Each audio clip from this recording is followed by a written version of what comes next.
या अल्लाह, या अल्लाह, या अल्लाह,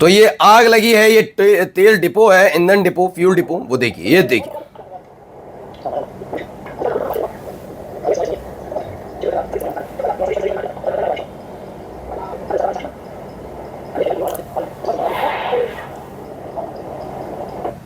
तो इराक के सुलेमानिया प्रांत में स्थित एक फ्यूल डिपो में भीषण आग लग गई, पूरी तरह बेकाबू हो गई।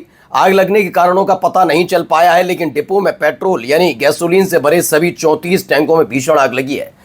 ये इराक इसलिए, और क्योंकि इराक के बारे में आपको पता है, इराक खाली करके आ रहा है अमेरिका, सितंबर तक खाली करना है। इराक पर अभी हाल ही में 2 बार अटैक हुआ, 2 से 3 बार ईरान तो कर ही रहा है, क्योंकि इराक में जो कुर्द लड़ाके उन पर अटैक हो रहा है। सऊदी अरब ने भी अटैक कर दिया था अमेरिका की शहर पर, जब ईरान समर्थित लड़ाका संगठन के डिपो पर अटैक हुआ था, लेकिन इसकी जिम्मेदारी अभी किसी ने नहीं ली है। कैसे हमला हुआ, किसने हमला किया, हादसा है या वाकई ये एक बड़ी साजिश है, अभी क्लियर नहीं है। लेकिन फिलहाल ये निकलकर सामने आया, एक और खबर निकलकर सामने आई, देखिए। Iran has just struck an oil tanker in the Strait of Hormuz in the US backed south corridor while transiting under US escort, causing a large fire in the engine room and casualty among the crew, per UK MTO। UK maritime की तरफ से जारी करके बताया गया है कि एक और जहाज जो अमेरिका के सहयोग से स्ट्रेट ऑफ हॉर्मुज से गुजरने की कोशिश कर रहा था, उस पर ईरान ने हमला किया है। दावा है कि इस स्ट्रेट ऑफ हॉर्मुज से गुजरने वाला ये टैंकर जो था वो ऑयल टैंकर था जिस पर अटैक हुआ है, और फिलहाल इसके इंजन रूम में आग लग गई, भीषण आग लग गई, कैजुअल्टीज हुई है क्रूज की। लेकिन ये किसका जहाज है अभी क्लियर नहीं है, लेकिन हमले की तस्दीक करते हुए दावा किया गया है। एक और खबर देखिए, खबर क्या है ये पहले सुनिए, फॉक्स न्यूज में क्या कहा जा रहा है।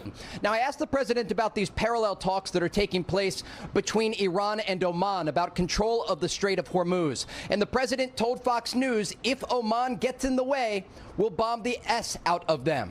We went on to talk about धमकी दी गई है ट्रंप की ओमान को, धमकी अगर ओमान रास्ते में आया तो हम उस पर बम बरसाएंगे। फॉक्स न्यूज पर अमेरिकी राष्ट्रपति डोनाल्ड ट्रंप ने ओमान को लेकर यह बयान दिया है। दरअसल आप पिछले कुछ दिनों से ओमान पर लगातार दबाव अमेरिका की तरफ से बनाया जा रहा है कि चूंकि वो पूरा इलाका अगर आप जाकर आपको पता है तो आप देखेंगे कि स्ट्रेट ऑफ हॉर्मुज पड़ता है, और ओमान एक ऐसा देश है कि अगर ईरान स्ट्रेट ऑफ हॉर्मुज को लेकर ये सब करता है तो ओमान के जरिए उसके तटीय इलाके से होकर गुजारे जा सकते हैं जहाज। ईरान ने जब ये सब चीज़ों पर रोका तो ओमान ने एक संधि कर ली थी अभी हाल ही में, 3 महीने पहले, 2-2.5 महीने पहले ईरान के साथ, और तब से ही ट्रंप बौखलाए हुए हैं। वो बार बार धमकी देते हैं, इसीलिए आपने देखा होगा कि हर जगह हमले हो रहे हैं। कुवैत में हो गया, कतर में हो गया, जॉर्डन में हो गया, बहरीन में हो गया, सऊदी अरब में हो गया, यूएई में हो गया, लेकिन ओमान अब तक आपने नहीं सुना होगा। ओमान पर कोई अटैक ईरान ने किया है। दरअसल दोनों के बीच संधि है, और यही एक वजह है कि अब फिर से बम बरसाने की धमकी दी जा रही है कि मैं बम बरसा दूंगा, मैं ये कर दूंगा, वो कर दूंगा, तमाम बातें कहते हुए नजर आ रहे हैं।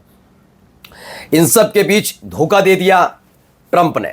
मैंने अमेरिका के बारे में मैं क्या कह रहा हूं, मैं सर्वे देता है, मैं कोई रॉकेट साइंस तो बता नहीं रहा। ट्रंप की क्या अमेरिका की नीति है, पहले ये कहीं दो देशों के बीच तनाव होता है तो उसे युद्ध तक ले जाता है, फिर एक कमजोर पक्ष का ये समर्थन करता है, कमजोर पक्ष का।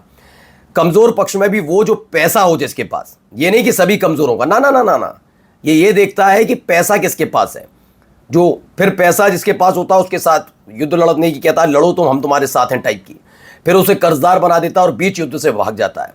अब तनाव तो तनाव रहेगा क्योंकि आपने हमला किया था।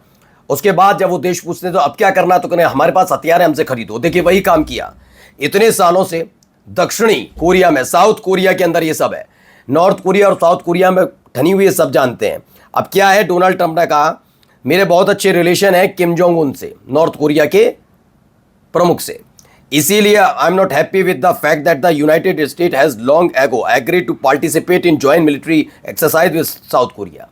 यानी दक्षिणी कोरिया के साथ अमेरिका के जो जॉइंट एक्सरसाइज है, मिलिट्री एक्सरसाइज, उसे करने से मना कर दिया। क्यों? क्योंकि उनका कहना है कि नॉर्थ कोरिया के शासक किम जोंग उनके साथ उनके अच्छे संबंध हैं, इसीलिए।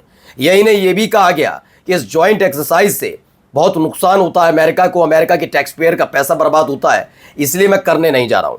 अब देखिए, रॉन पुलिकोसी ने कहा, इन्होंने बताया कि भैया ये पहली दफा है जब अमेरिका के इतिहास में जब साउथ कोरिया को, दक्षिणी कोरिया को धोखा अमेरिका ने दिया हो। One of our closest allies for over 75 year, 75 साल से जो हमारा सबसे करीबी सहयोगी दोस्त है, वो साउथ कोरिया को अमेरिका ने धोखा दिया।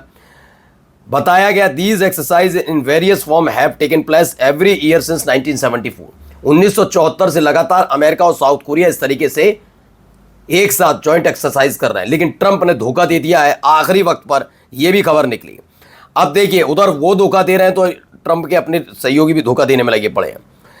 पीट हेगसेथ ने ऐलान कर दिया कि वो 2028 में जब प्रेसिडेंट का चुनाव होगा वो लड़ेंगे। इससे पहले आपको याद होगा 4 से 5 दिन पहले एक बयान आया था ट्रंप का कि 2028 का चुनाव भी वो लड़ना चाहते हैं, राष्ट्रपति पद का। अब आप सोचिए कि एक तरफ पीट हेगसेथ को लेकर खबर आ रही थी कि जल्द ही डोनाल्ड ट्रंप बढ़ते हुए अमेरिकन लोगों के गुस्से को देखते हुए पीट हेगसेथ को अपने कैबिनेट से बाहर कर सकते हैं, और इस बात का अंदेशा पीट हेगसेथ को भी था। अब पीट हेगसेथ ने कह दिया वो 2028 का राष्ट्रपति पद का चुनाव लड़ेंगे। अब आप अंदाजा लगाइए, जो आदमी चुनाव लड़े और उसके सामने उसका प्रतिद्वंदी खड़ा हो तो कोई इसके लिए तो कहेगा नहीं बहुत अच्छा आदमी, बहुत अच्छा आदमी। अब पोल खोलेगी ट्रंप की एक एक करके, क्यों, कैसे, किस तरह से उसने अमेरिका लोगों का पैसा बर्बाद किया। और जाते जाते खबर जरा इससे भी निकल कर आई, मैप में आप देख सकते हैं रेड कलर का, ये अबू अल धोर इलाका है, जो मिलिट्री एयरपोर्ट है उस पर अटैक किया है। दावा किया है सीरियन मिलिट्री ने कि इजराइल के एयरक्राफ्ट ने अभी अभी अबू अल धोर मिलिट्री एयरपोर्ट पर अटैक किया, जो उत्तरी सीरिया में है। यानी पहले लेबनान, गजा के साथ साथ सीरिया में भी मोर्चा खोलकर बैठा हुआ है इजराइल। नमस्कार।